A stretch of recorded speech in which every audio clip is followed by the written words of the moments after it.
밤에 듣는 전래동화 오늘의 이야기. 은혜 갚은 까치. 얘들아 안녕? 오늘은 아주 신비로운 이야기를 들려줄게요. 상상해보세요. 한 선비가 위험에 처한 까치 가족을 구해줍니다. 그런데 나중에 선비가 큰 위험에 빠졌을 때 까치들이 어떻게 선비를 구할까요? 이 이야기 속에는 무서운 뱀도 나오고 한밤중에 울리는 종소리도 있어요.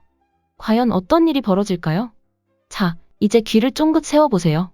은혜와 용기가 가득한 신비로운 세계로 떠나볼까요? 옛날 옛적에 학문을 사랑하는 김선비라는 분이 살고 있었어요. 김선비는 책도 좋아했지만 자연과 동물들도 무척 아꼈답니다. 어느 봄날 김선비가 산책을 하다가 나무 위에서 까치들이 화탁거리는 소리를 들었어요. 고개를 들어보니 커다란 독사가 나무를 타고 올라가 까치 둥지를 노리고 있었어요. 이런, 저 불쌍한 까치 가족이 위험하구나. 김선비는 재빨리 집으로 달려가 활과 화살을 가져왔어요. 그는 뛰어난 활솜씨를 가지고 있었죠. 조심스럽게 활시위를 당기고 독사를 겨냥했어요. 이 화살이 독사에게 명중해야 할 텐데. 화살이 날아가 정확히 독사의 머리를 맞췄어요. 독사는 나무에서 떨어져 그 자리에서 죽고 말았죠. 됐다. 이제 안전하단다, 까치들아. 까치들은 기쁜 듯 짹짹거리며 김선비에게 감사 인사를 했어요. 김선비는 흐뭇한 마음으로 집으로 돌아갔답니다. 몇 달이 지나고 더운 여름밤이 찾아왔어요. 김선비는 창문을 열어둔 채 깊은 잠에 빠졌죠.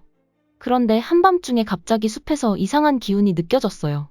그때 죽은 독사의 아내가 복수를 하러 김선비의 집으로 슬금슬금 기어오고 있었어요. 독사는 김선비의 방으로 들어와 그를 물어 독을 퍼뜨리려고 했답니다. 독사는 김선비를 깨우고 말했어요. 네가 내 남편을 죽였지. 이제 너도 죽을 차례야. 김선비는 놀라 일어났지만 독사가 엄청난 힘으로 몸을 꽉 조여서 움직일 수 없었어요. 그때 독사가 말했어요. 하지만 난 자비로운 뱀이지. 너에게 한 번의 기회를 주겠어. 동이 트기 전까지 종이 3번 울리면 너를 살려주마. 하지만 이 시간에 누가 종을 칠 수 있겠니? 김선비는 절망에 빠졌어요. 한밤중에 누가 종을 칠 수 있을까요? 그런데 이 모든 걸 창문 밖에서 지켜보던 까치 가족이 있었어요.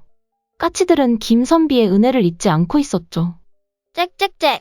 우리가 김선비님을 구해야 해. 까치들은 재빨리 마을의 종각으로 날아갔어요.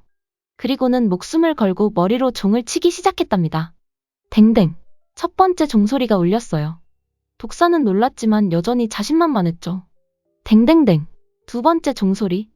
독사는 불안해하기 시작했어요. 까치들은 지쳐갔지만 마지막 힘을 모아 종을 쳤어요. 댕댕댕댕댕. 세 번째 종소리가 울리자 동이 트기 시작했어요. 독사는 약속을 지킬 수밖에 없었어요. 분하다. 하지만 네가 이겼다. 약속대로 너를 살려주마. 독사는 사라졌고 김선비는 목숨을 구했답니다. 아침이 되자 김선비는 종각으로 가보았어요.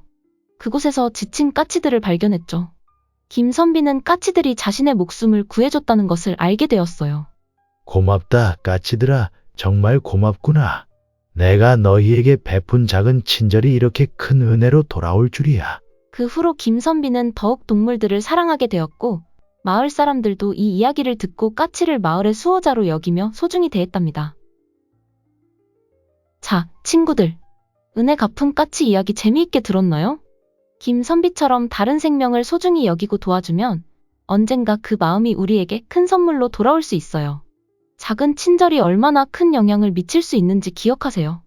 오늘 잠들기 전에 우리가 누군가에게 어떤 도움을 줄 수 있을지 생각해 보는 건 어떨까요?